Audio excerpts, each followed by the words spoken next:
deny that. Ollie says QRZ OM's brains would have imploded as soon as they saw CB. Exactly, they would have.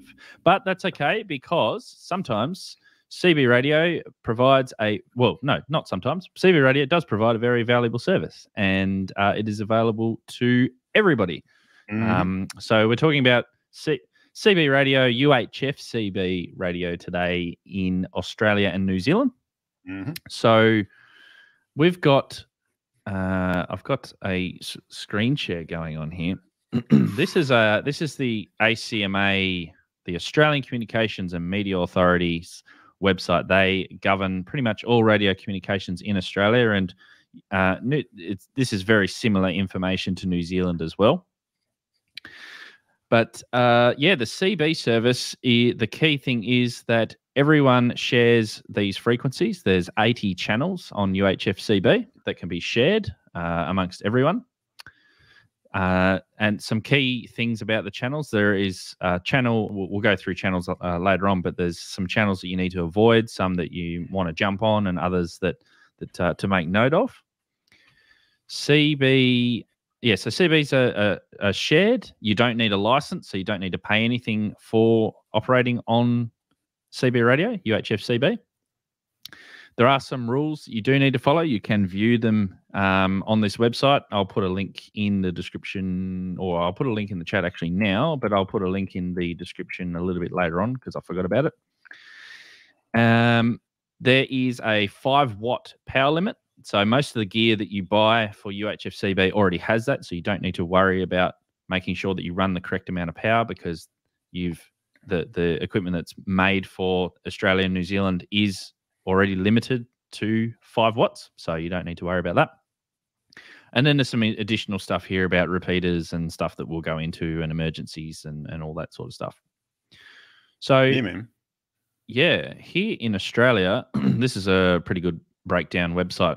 As I said, we've got 80 channels. There's 80 channels in New Zealand as well, because you guys, you don't call it UHF CB, you call it PRS, don't you? Yeah, it's honestly, we just call it walkie-talkies, you know, if I'm being honest. Yeah. No one uses the real name. It's just, I went to the shop and I bought some walkie-talkies and we turned them on and we went to channel 1, which is where all the cool kids are, and we just started broadcasting our hearts out. No one calls it anything. Yep. And PRS, I think, is public radio service or something like that. I think. Yeah, public radio system. That might be an Americanism. I don't remember. Could be, because in America they've got a similar thing called FRS, which is Family Radio Service. So nice. So yeah, UHF CB, at least here in Australia, is used by a lot of truck drivers, a lot of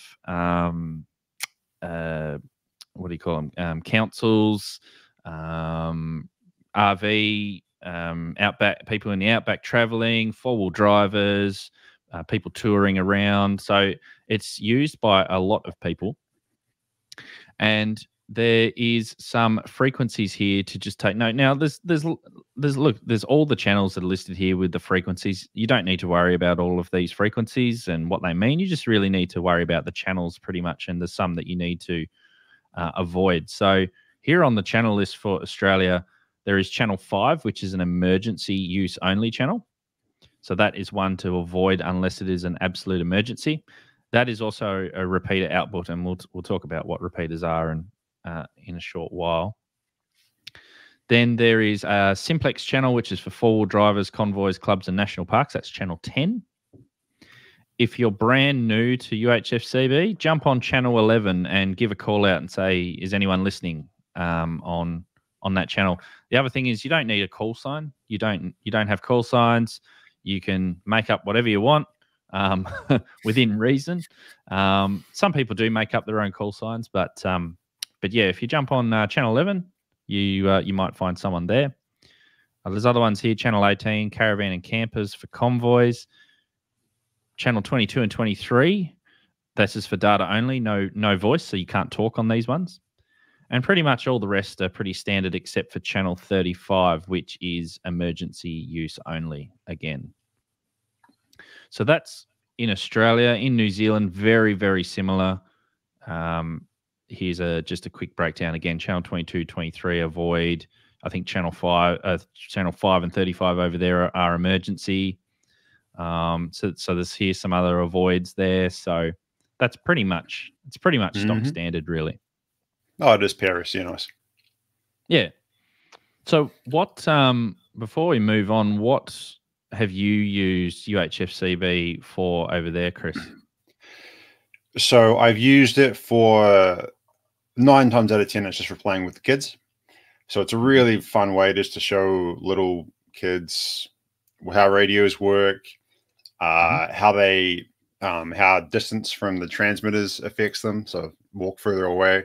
You can play with putting things in between so they can see that if you're on the other side of a building, it doesn't work so well. But just for playing out in the bush, building stuff, hanging around, playing with kids. The other thing, occasionally I'll scan PRS channels just for fun when I'm doing Summits on the Air or activating portable. And it's used a lot by tourists, particularly Australian tourists. So on those PRS channels, before COVID, you'd invariably hear some lost Australians walking down the street, yelling out street names and how Jason's got a hangover, and they'd just be like regular chatter. So they're used for like families and groups when they travel. I soloed you there right at the end of what you were talking. Right at the end. Absolutely perfect. We've got we'll fire the producer. He's off camera. Yeah. So you make a good point. So one of the things that I got when I first got interested in radio way back when, in the early 2000s, around about then, late 90s, early 2000s, it was the same thing. Bought these little walkie-talkies, we called them back then, from the shop. They had 16 channels in them back then. We just fired up some channels, and we were just doing like range tests. We were like, oh, hey, because I remember being with my cousin, and we bought these, and he was like down the road, and I was talking to him down the road. And then we're like, oh, just go a little bit further, see how much further we can go. And we're just doing these range tests. And then eventually we realized the range limitations. And then we started to experiment a little bit. We started to, I went back to my house, and he would be like up on the hill that was out the back of where he was staying at the time. And then we'd be trying to talk to one another, and there's a hill in the way, and we kind of get it and we kind of couldn't. So even way back then, we were kind of learning about radio and how they operated. So, yeah, CB sort of is sometimes it's a gateway into ham radio or amateur radio, which both you and I are interested in. If you're just joining or you're just watching this channel for the first time, this is mainly a ham radio channel, but we're also dedicating some time to CB today to discuss that, because it's very important. Yeah, it's all the same stuff, just different frequencies. Yeah, it is. Now, Dimebag Darren says, will they give me a transceiver with an antenna jack on the back so I can use my own antenna design? That's a very good question. And the answer is yes, and we're going to show some of those a little bit later on. Very good point too, that I mentioned that the power output is restricted to 5 watts, but you're allowed to use any antenna you want. You're not restricted to a specific antenna. You can build your own antenna. You can buy your own antenna. Antennas come with different gain measurements, so you can get you can buy whatever antenna you want, as long as you can connect it to your radio. You're good to go. And we mentioned about the distances. So you said that you were using it, just talking to the kids across, maybe across the park or something like that. Whatever. Yeah. So if you get a decent antenna and one of the bigger radios that can do 5 watts, you're probably still going to be limited to line of sight range, or maybe 5 to 10 kilometers or so non-line of sight, depending on what's in the way. If there's buildings, there's trees in the way, then that's going to attenuate your signal, and you're not going to get as good a signal. But then other times, if you've got line of sight and you could be 50 k's away, if you can see the other side and you've got a good antenna and a good radio, you will easily be able to talk. So that is the limitation with UHF CB. One small note is that, as Tyler rightly puts out, UHF CB and 27 megs are only used by idiots here, great entertainment. Because it is not a licensed service, then anyone can use it, and there are some rules, but they're very loosely policed. Then you can come across interesting characters on the radio, but there are ways of limiting that and dealing with it. And but yeah, don't let that scare you off. And as an alternative, of course, ham radio is a licensed service which is governed by quite a lot of rules. So there's a big key difference there. There was a really good. This is a total. Oh, sorry, bro. One second. Go for it. This is a total tangent. I'm trying to figure out which YouTube channel it is. Because I watch a whole bunch of stuff on YouTube. One of my other, one of the other channels that I was watching, I can't remember. Oh, Mighty Car Mods. Have you seen that Aussie show? They they did this great skit in a video reasonably recently where they one of them installs a radio. They're just like, they went and bought a radio and they chucked it into one of their utes and they chuck it in and they do this skit which speaks to that beautifully. Like he turns it on and he's like, is there anybody out there? And then they get somebody else to come back to him on PRS who's just swearing and screaming at him to get off the radio, calling him a wanker, all this sort of stuff, and have a bit of a back and forth, which is just perfect. That's exactly what I think of when I think of UHF CB. Not always the case though. That's right. Channel. And it's also very handy too, because for four-wheel drivers who are out maybe on the track or something like that, they're out remote. They still need to communicate car to car. Sometimes you can't use your mobile phone because you're out of coverage.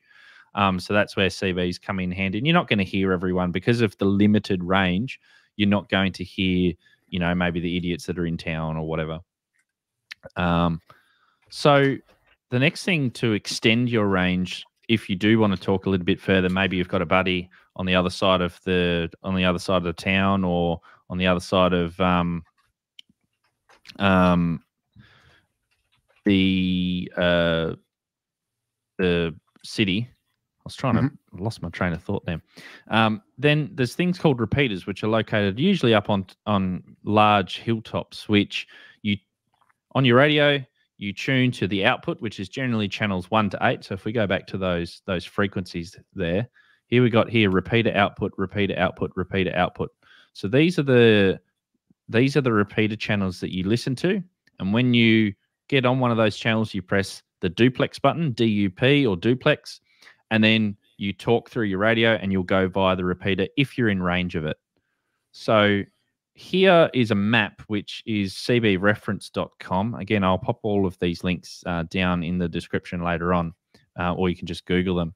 But this is actually a pretty cool map. This has got a lot of repeaters dotted around here on this map of Australia. If we go in here and zoom in on Tasmania, if you click on one of the white markers, it gives you all of this information. Now, a lot of this is pretty unnecessary. The only thing you need to look at is here, this NEC03. So the last digit is generally the channel number.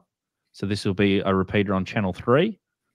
Now, this is located at Ben Lomond, which is up in the north of Tasmania.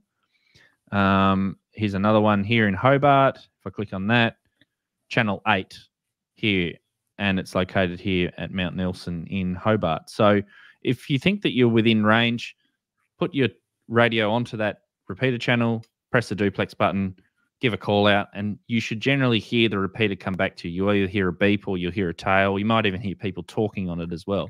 And then that way you'll be able to operate and you'll be able to extend your range a lot further than what you normally would. Similarly here on, this is actually a very awesome map that I found.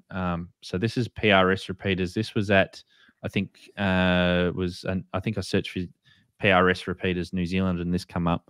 And this has got quite a nice little dotted map here. Let's have a look. Let's go down to where you are here in, well, you don't have one in Queenstown, but you got one just outside of Queenstown. Similar thing, PRS channel 1 here. And yeah, so that's a map of probably not all of the. I'm assuming that there's more UHF CB repeaters than this in New Zealand, but probably the main ones at the very least. I didn't even know there were any in New Zealand, so that's cool. Well, you're probably a bit far from the nearest one. That's probably why you I am about 100 cats. Yeah.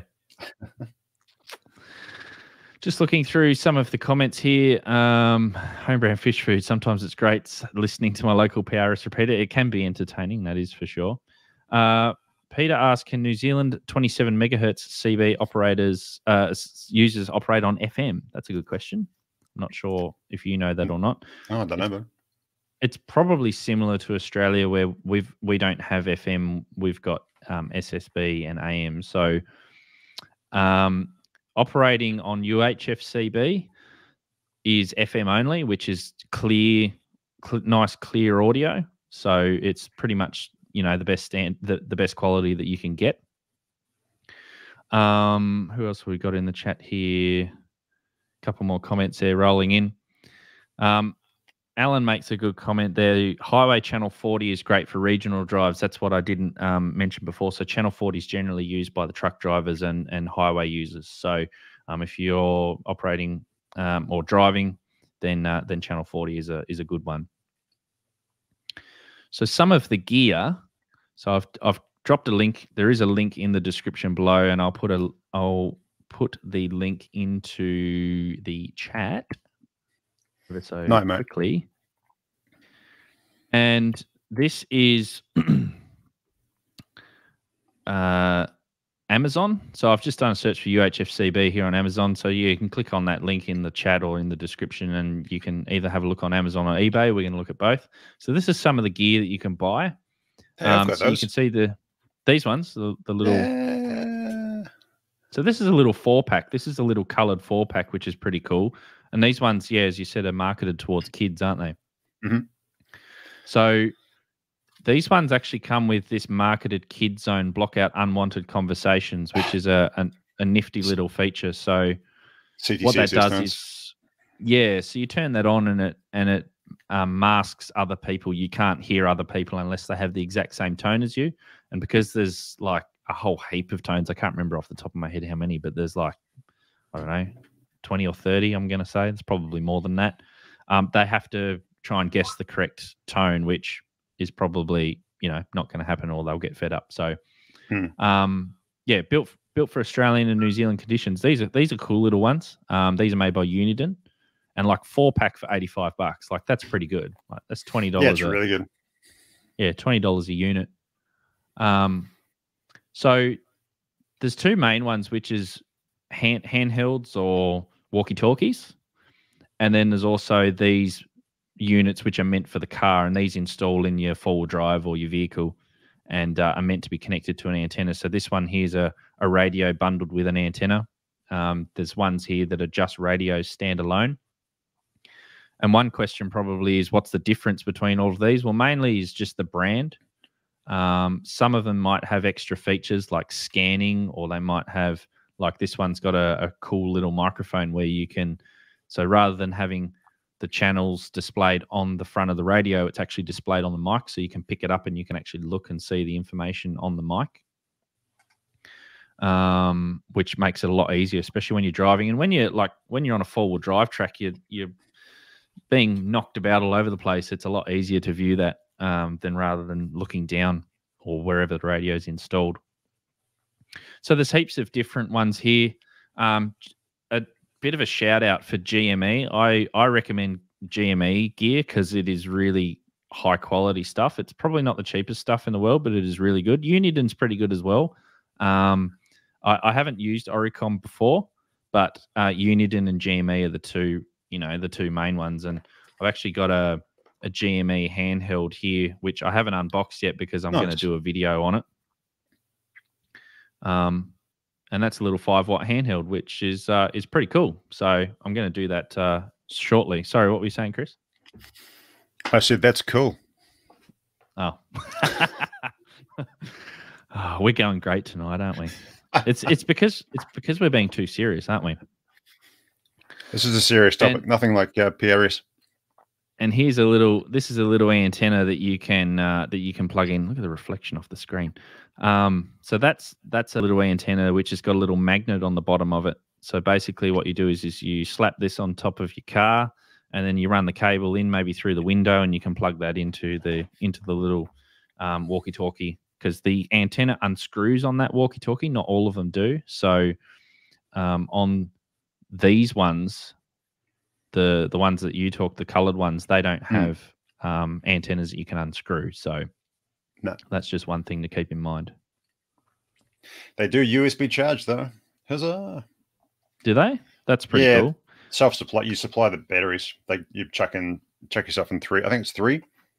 I don't know. Let's check. I can't open it. So some of them, some of them do charge by USB, and others have drop-in chargers like this one here. And I think this one's also got belt clips as well. It looks like, so you can pop them on your belt. Yeah, 3 AAAs. You've got to take the clip off to take the thing. It sucks. The system sucks, but just never change the batteries. Just use your rechargeables. Well, I mean, they're only $85, so yeah, exactly. And some of them, so that's the other difference. So those ones work on the AAAs, whereas some of these more expensive units actually come with lithium-ion batteries in them, so they last a lot longer than what the other units do. So it means that you take them out and you can be sure that it's gonna last for you for a while. Yeah, the battery life on them is not great. Bridget says nothing like a good CB discussion to make one serious. Exactly. I know, it's ridiculous. CB and serious don't usually go in the same sentence. A non sequitur. No. So, and here, same too with eBay. So eBay have the same gear. So here we go, GME again. Couple of Unidons there. So some of these antennas, if we take this one, for example, these ones are meant to be installed on your bull bar. They come with a spring at the bottom so that if you ever run into anything, because they're quite long, I'm not sure how long this one is in particular. Probably tell me somewhere, or maybe not. But because they are quite long, the spring means that they won't. Also, the shock of the car, as the car vibrates, they won't vibrate apart. And if you hit anything, then the spring should take a bit of the blow, so you won't snap it off. And you can also remove these particular ones too. So if you are going in underground car parks all the time, you can unscrew them from the base. And basically, they are rated by the amount of gain that they've got. So this has got 6.6 dBi. The higher the gain, technically, the more range you will get, but the higher the gain sometimes doesn't. If you're in a mountainous region, or you've got surrounded by buildings like you're in the city, then sometimes a lower gain is better than a higher one, because a majority of the signal is focused towards the horizon, and the higher the gain, the more signal towards the horizon. The lower the gain, the more the signal will go up and over the hills and out over obstructions and stuff like that.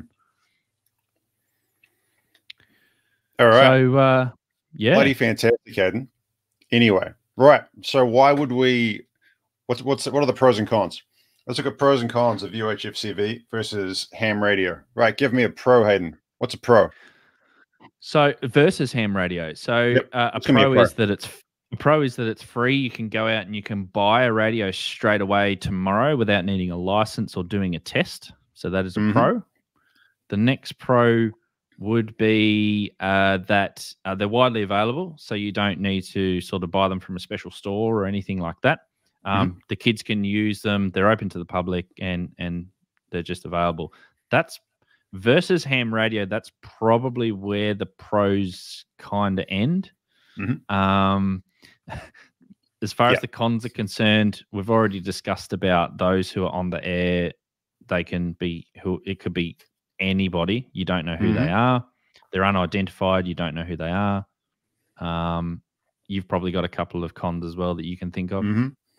Yeah. So the big pros are for sure that it's super accessible. And so you get all the pros and the cons of being super accessible.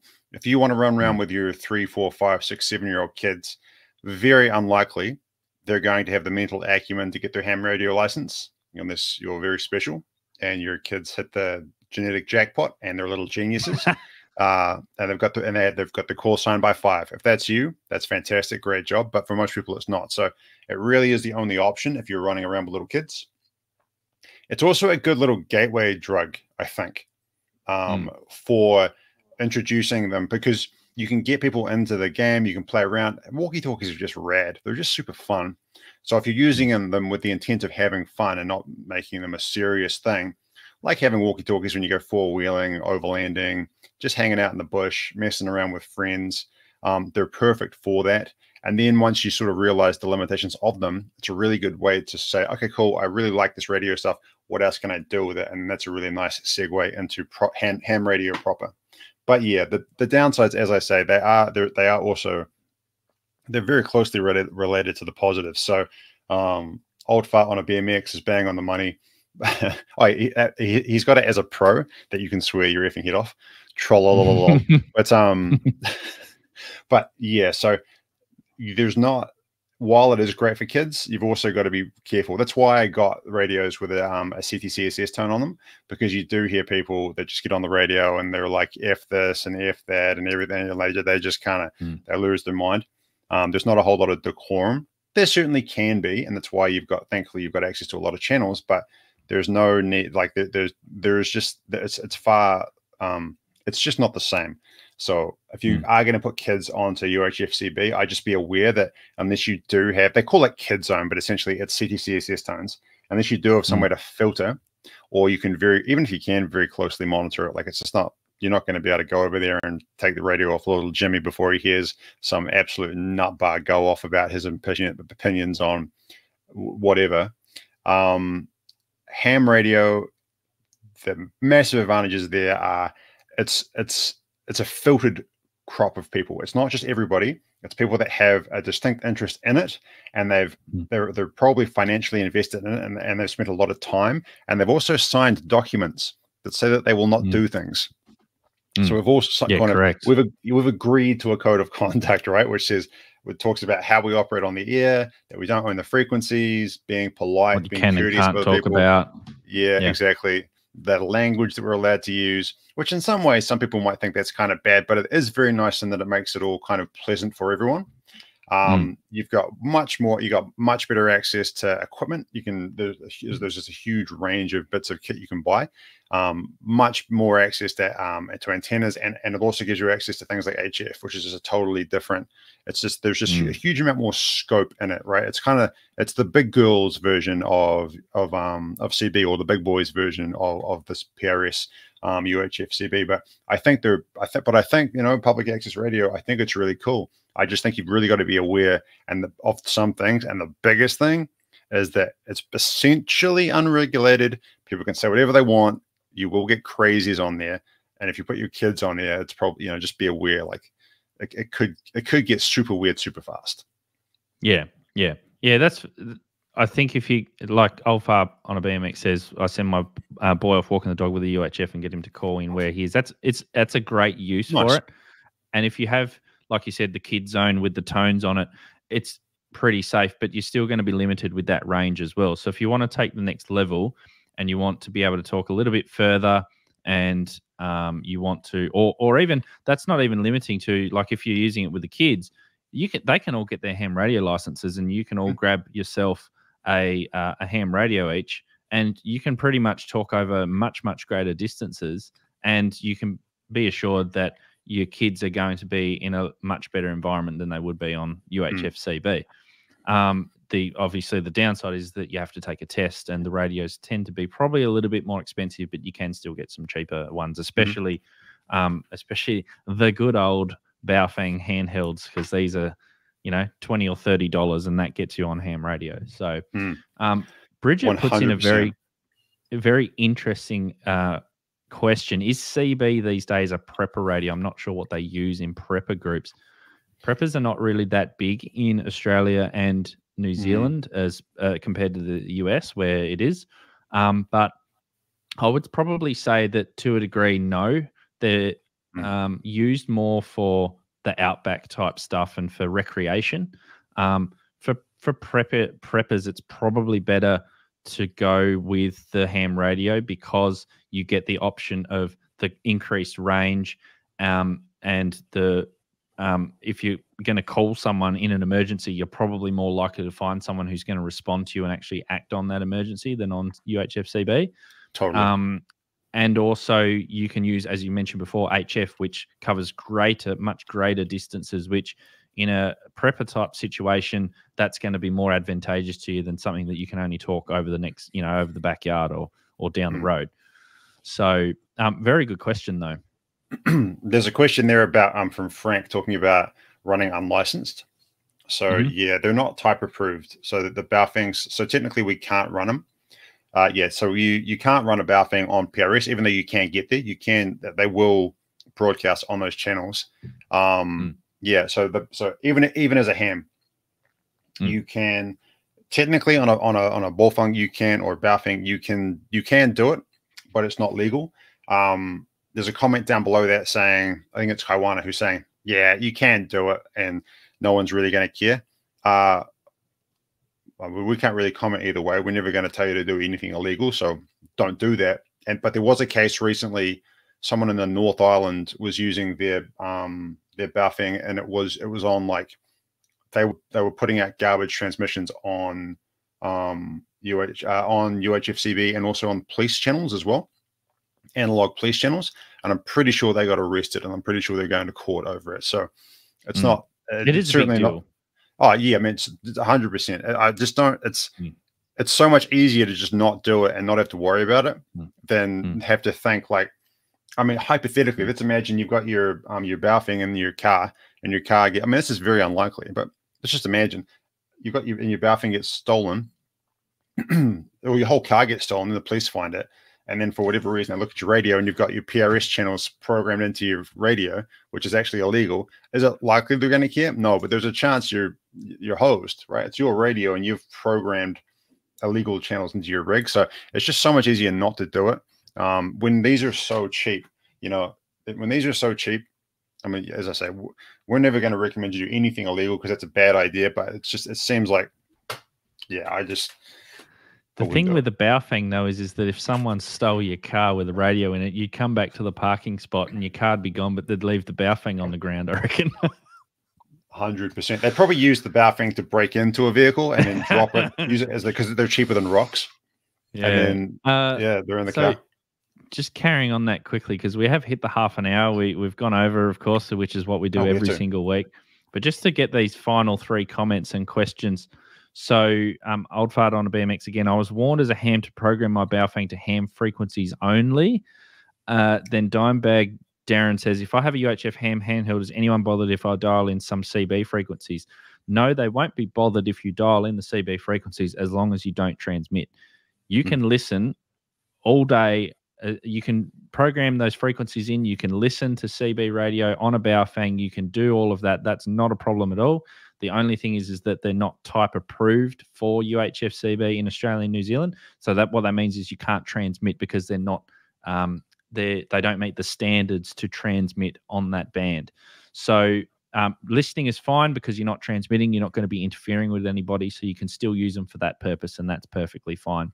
And just one final comment there from Andrew. He says the trucker channel 40 can be, so this is another pro, can be super valuable tool to those on the road. And 100% I've read stories of people on channel 40 where there's been an accident or there's been some sort of emergency or someone's needed communicating,